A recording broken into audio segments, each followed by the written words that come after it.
Hey guys, how you doing? Welcome back to the channel. Today I'm going to show you how to make unbelievable brown butter chocolate chip cookies. They're packed full of flavour, they have a soft yet chewy, gooey centre. What's not like? We're going to start by melting our butter over medium heat. We're not just going to melt the butter, we're going to take it past that stage.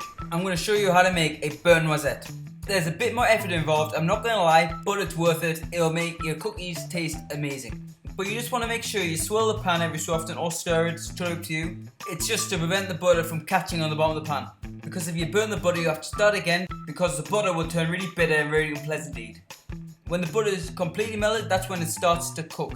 And it should start to sing, like a spitting noise like this. At this stage you want to continue to cook the butter until you start to see golden brown specks on the bottom of the pan. Another way to know when the beurre noisette is ready is that it will stop making a noise. This is what it should sound like. Now at this point, pour it into a decent sized bowl. Then add in some caster sugar and some soft brown sugar. All the measurements are going to be down in the description below. Now get yourself a good old whisk and beat it together until nice and homogeneous. Then set it to one side to allow it to cool to room temperature. Now we're going to prepare the dry ingredients. In a medium sized bowl, you would want to sift together some plain flour and bread flour. The bread flour will give the cookies more of a chewy texture, along with a teaspoon of bicarbonate soda, a generous pinch of fine flaky sea salt, and last but not least, half a teaspoon of baking powder. By the time you sifted all the ingredients together, you'll probably find that the salt hasn't gone through the sieve. Don't worry about it, just tip the salt into the dry ingredients at the end. Now just put it to one side. Now your butter and sugar mixture is came to room temperature, you're going to crack in one egg, preferably at room temperature as well, along with a teaspoon or two of vanilla extract or vanilla bean paste. That's your choice, whatever you have in your house. Now guys, this is what you call an arm workout. You're going to properly give us a good beat until you achieve a nice light, thick, glossy mixture. This is exactly what you want. Now it's time to add in our dry ingredients. I much would recommend you add it in 3 stages. That's just 2 things. It obviously makes it easier to incorporate, and it also prevents from overmixing, which by overmixing will make the cookie really dry and tough. When you come to adding the last bit of the flour, add in the chocolate chips to it as well. You just want to mix it until there's no visible dry bits of flour.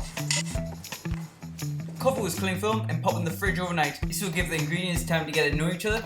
By doing this, we'll improve the flavour of the cookie and also improve the texture as well. Now the next day, let it sit at room temperature for about an hour to allow the dough to soften a bit to make it much easier to work with. Now just roll the dough up into balls, large, medium, small, whatever you like, whatever suits your fancy. Just make sure you spread them out nice and evenly because they do expand a lot. Now you're going to bake these cookies at 180 degrees for about 12 to 14 minutes or until the tops have got a nice golden brown. Obviously it comes down to preference. If you like it more cookie dough like in the centre, cook it a bit less. Now if you like me and you like the sweet and salty vibe, top with some Maldon Sea Salt, it really adds that to the cookie, it really gives that extra bit. Now let these cookies cool on a tray for about 2 minutes before moving to a wire rack to cool completely. So there you go guys, there's a really tasty chocolate chip cookie recipe. Now let's break one of these cookies in half and see what it's like. Just have a look at that, that's incredible. These cookies have every characteristic you can think of. Crispy exterior, yet still a soft, chewy, ooey gooey centre. Have a look at that, man. These cookies are probably my favourite up to date.